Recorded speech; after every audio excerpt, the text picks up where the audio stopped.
যেতাম, কিন্তু আমি যদি না আসতাম তো আমার কাছে এই জায়গাটা পুরো অন্ধকার থাকতো। যে এখানে অনেক সুন্দর সুন্দর পুজো করে, কারণ এমনই একটা জায়গা, গঙ্গার পাড়, আর এখানে চক্র রেল, মানে এই যে জায়গাটা খুব উৎসব এক বহুদিনের স্বপ্ন আমাদের।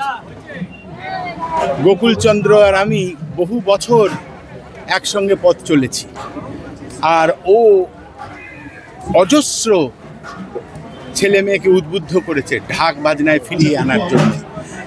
আগে মানুষ, বাচ্চারা ভাবতে পারতো না যে ঢাক বাজিয়ে গোকুলের পর্যায়ে একটা শিল্পী পৌঁছতে পারে।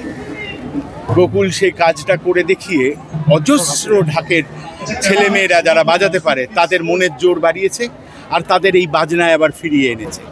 তো সুতরাং আমি মনে করি এইরকম ধরনের অনুষ্ঠান, এরকম ধরনের উৎসব আরও হলে এই বাদ্যযন্ত্রের সম্মান বাড়বে, আর গোকুলের এত বছরের কষ্টটা সেটা সফল হতে চলেছে।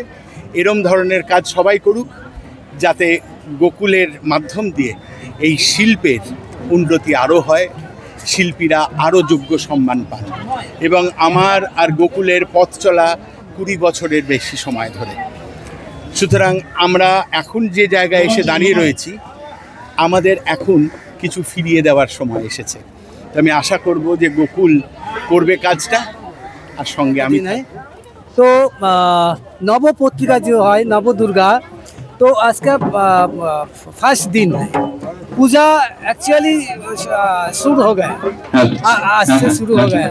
तो इतना आनंद, इतना खुश, इतना गर्व होता है जो बहुत अच्छा लग रहा है। इतना ढाकी से एक साथ में बजाएगा तो बहुत बहुत अच्छा लग रहा है।